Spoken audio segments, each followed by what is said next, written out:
नेताजी, मिल्कीपुर का उपचुनाव होने जा रहा है।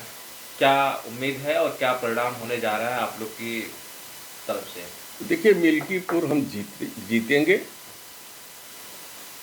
और हमने उत्तर प्रदेश में भारतीय जनता पार्टी या भारतीय जनता पार्टी की सरकार के तरीकों को समझ लिया है कि अब इनसे लोकतांत्रिक तरीके से नहीं निपटा जा सकता।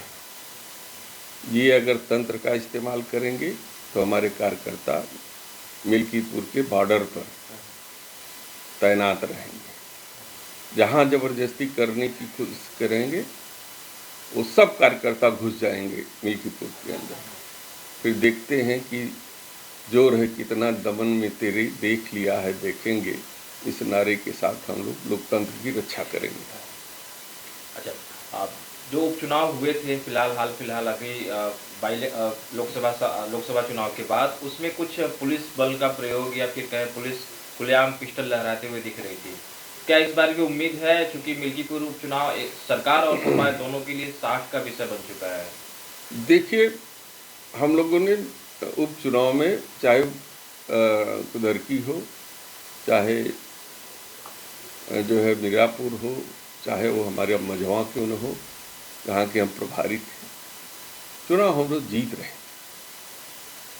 और जिस तरीके से रातों रात हमारे 45 सेक्टर प्रभारी और जो है बूथ अध्यक्षों को इन लोगों ने पुलिस भेज करके रातों रात उनके घरों में कैद कर दिया और उनको बूथ तक जाने नहीं दिया।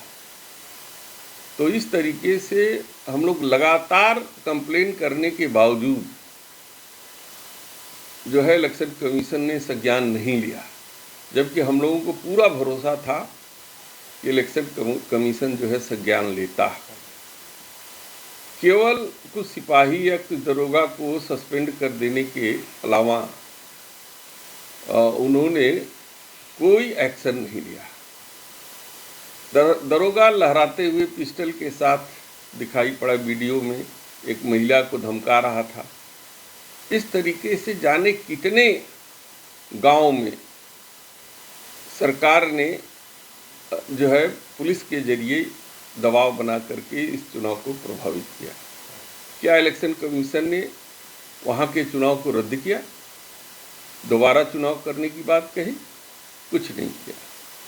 केवल घड़ियाली आंसू बहा करके एक दो सिपाहियों को पुलिस के लोगों को सस्पेंड करके बस काम खत्म हो गया। लेकिन इस बार हम लोग उस पर भी भरोसा नहीं करेंगे कि उनके भरोसे रहेंगे।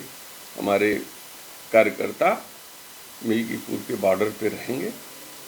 हम लोग भी चुनाव प्रचार में जाएंगे, हम लोग भी बॉर्डर छोड़ के नहीं जाएंगे। लेकिन जब लगेगा कि वहाँ तंत्र जो है जबरदस्ती कर रहा है तो हमारे सब कार्यकर्ताओं के लिए करके हम लोग घुस जाएंगे। मतलब मिल्कीपुर जो आप लोग के पास अब तक हुआ करती थी, तो उससे उनका पाप धुलने वाला थोड़ी है। जो हार है वो हार पांचों विधानसभा की जो है कि हार है, और जीतेंगे चाहे हारेंगे वो एक विधानसभा। वो उसको थोड़ा सा हल्का सा अपने दाग मिटाने की बात सोच रहे हैं, लेकिन अभी प्रभु उनसे खुश नहीं है और ये जीत समाजवादी पार्टी की झोली में जाएगी। बड़ा आमतौर पे आज आप देख रहे हैं कि हर जगह मस्जिद के नीचे मंदिर खोजा जा रहा है, लेकिन काशी में तमाम ऐसे मंदिर भी हैं जो हिंदू बाहुल क्षेत्र में है और हिंदू खुद उस पर कब्जा करके बंद रखे हुए हैं। 2 दशक, 3 दशक, 4 दशक, कुछ मंदिर तो ऐसे हैं जो 6-6 दशक से बंद हैं आज तक।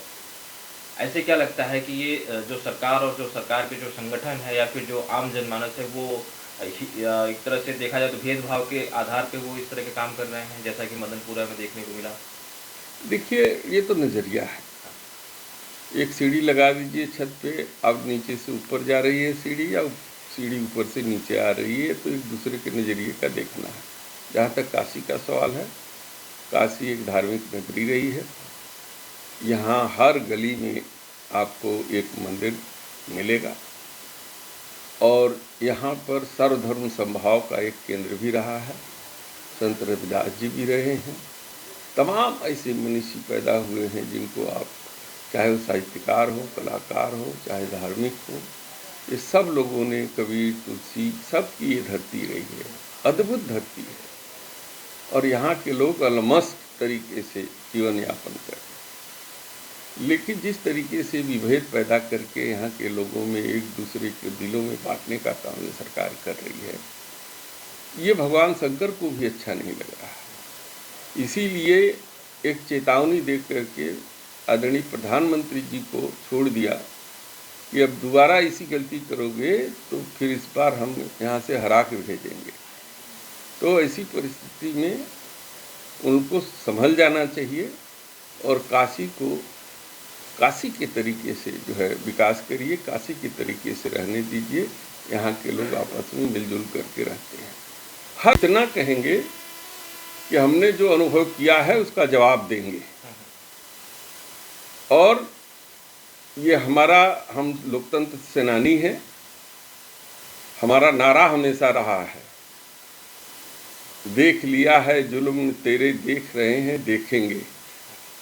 तो वो हम उनके जुल्म को देख लिया है, और जब वो जुल्म करेंगे तो उसको भी देखेंगे और आगे भी देखते रहेंगे। कार्यकर्ता इससे पीछे नहीं हटने वाला है। सांसद जी, एक आखिरी सवाल, राम मंदिर का लोकार्पण हुआ था तो सरकार कह रही थी कि इस बार पूरी की पूरी सीटें हम जीतेंगे लोकसभा की, लेकिन उसका परिणाम उलट आया और उपचुनाव भी घोषित हुआ। तो मिल्कीपुर उपचुनाव जो कि अयोध्या लोकसभा सीट है, फैजाबाद लोकसभा सीट है, उसकी वो एक विधानसभा की सीट है।